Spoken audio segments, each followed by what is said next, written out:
Hello everyone, আসসালামু আলাইকুম। This is focus by sport জোনের পক্ষ থেকে আপনাদের সকলকে সুস্বাগতম। গাইস, আজকে 15ই ফেব্রুয়ারি।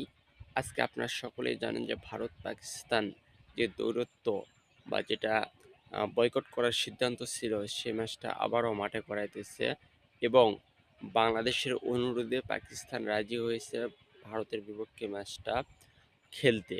পাকিস্তান আগে বলে দিয়েছিল বাংলাদেশের পাশে থাকার জন্য ভারত পাকিস্তান ম্যাচটা বয়কট করবে, কিন্তু আইসিসি হয়তোবা আমিনুল ইসলাম বুলবুলকে রিকোয়েস্ট করতে বলছে পাকিস্তানকে, যে ভারত পাকিস্তান ম্যাচটা যেন হয়, না হলে অনেক লস হয়ে যাবে আইসিসির এবং ক্রিকেটের অনেক লস হয়ে যাবে, ক্ষতি হয়ে যাবে। এই চিন্তা করে হয়তোবা আমিনুল ইসলামকে শিখে দেওয়া হয়েছে ভারত পাকিস্তান ম্যাচটা যেন হয়।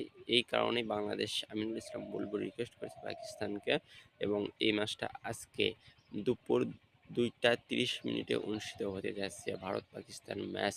আপনারা সকলে এই ম্যাচটা তো অবশ্যই